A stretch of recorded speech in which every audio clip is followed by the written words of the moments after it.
Welcome to this demo video about my MSc final project, an FREP modeler for Houdini. The project is based on an existing API that has been developed at the NCCA. But first, let me give you a brief introduction to function representation, or FREP. In modern-day films and games, most objects are modeled using binary representation, such as triangle meshes, like this airplane, for example.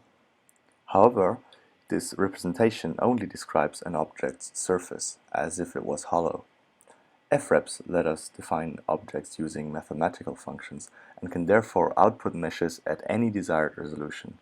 In the following, I'm going to show you the basic principles and modeling workflow, as well as some examples of FREP nodes and operations.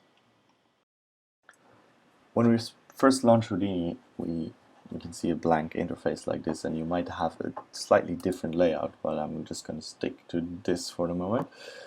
And we have different networks, like OBJ network, where we have objects and geometry, shop networks where we could define materials, chops, and out, for example, for render nodes. So let's stick to OBJ for the moment and create a geometry node.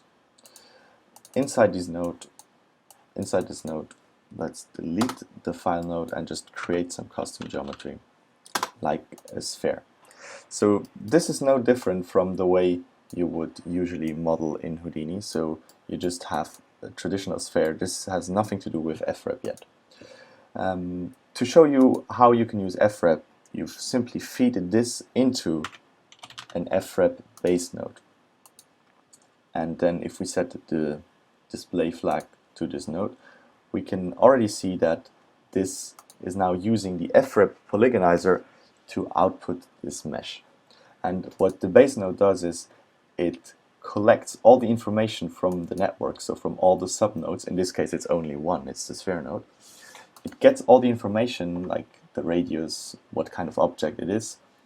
It creates FREP entities out of that, and an FREP tree as well for more complicated operations, and then launches the built-in polygonizer to output a mesh like this. You can also see now that we have bounds, so we can control in what area the polygonization is happening, and also to what detail and at what resolution.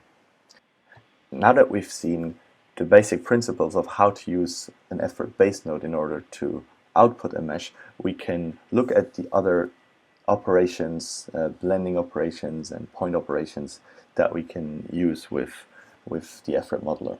So the basic primitives that are supported is, as we saw in we've seen the sphere, the box, we have tube, we can make a torus, and also cone. So that is that. And using that, we can now have different other nodes, like the bend node, for example, that allows us to create and bend existing objects. So this is basically just this box here, as you can see, that is then bent using the parameters defined in the bend node. We have, for example, a twist node that allows us to have a structure like this, also very useful. And we have something like the form point, which this one is simply, if I bump this up a bit, this one is not two shapes that are blended together. This is one shape, and this is just using a target point that is somewhere up here. If we visualize that, we can see that this grid up here actually represents this point. So with that we can then move this up and down to control the shape. So now that we looked at the basic operations, we can also combine objects together and blend them. So if we start off with a sphere like this and a box, we can feed them together into an FREP CSG node that allows us to do constructive solid geometry, like union, subtraction, intersection, and then output the mesh.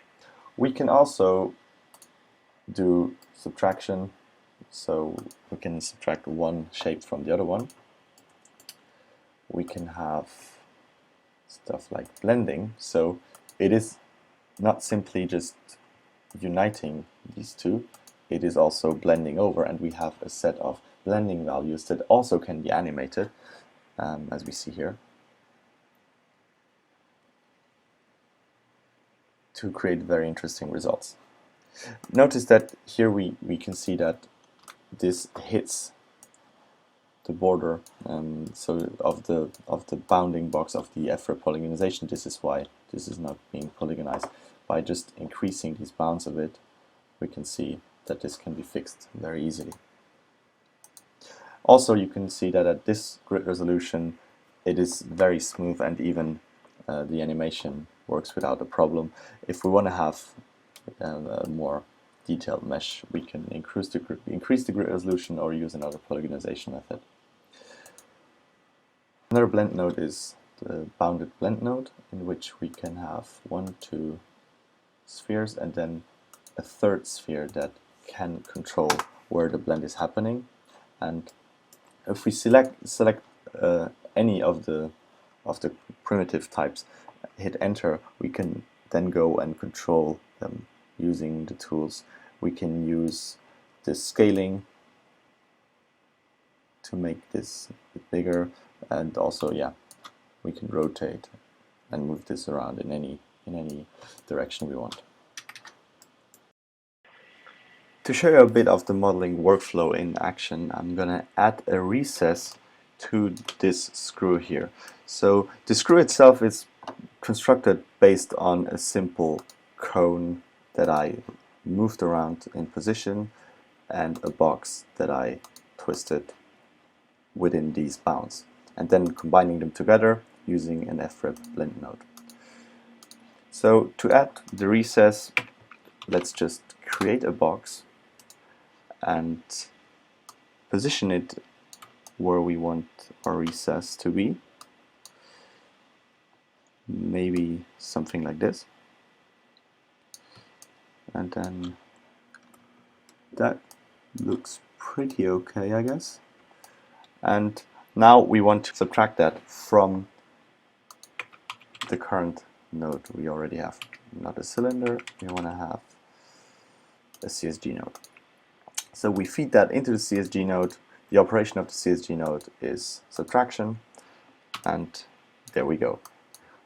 We can increase the resolution again with a subdivision count of 2, and we will have this really nice mesh. Now that we've done a bit of modeling and we have this model of a screw, we can do a lot of interesting things with it, and one of it is using the Metamorphosis node, as shown here, to create a metamorphosis between this object and another one.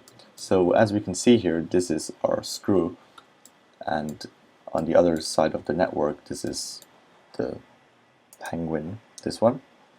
And we're feeding these two together into a Metamorphosis node, and we animate the alpha over 24 frames from 0 to 1. And this interpolation of this attribute causes this very nice animation to happen. And if I replay this, it looks something like this. Okay. One thing to mention here as well in that context is I'm using the file node in here to save the geometry that the FREP node is creating at any frame back to disk. So this creates a bunch of files on my hard drive, which I then read back using another file sub and the read file operation here. This way, when I'm now replaying it, it doesn't have to go through the whole network, build the FREP entities, fill them, build the tree, evaluate, polygonize at every single frame. It can actually just display the geometry that is kind of like pre-saved and cached to disk. So this is one little trick that you can use with anything in Houdini, but especially FREPs in this regard when you don't want to reevaluate certain parts of your tree.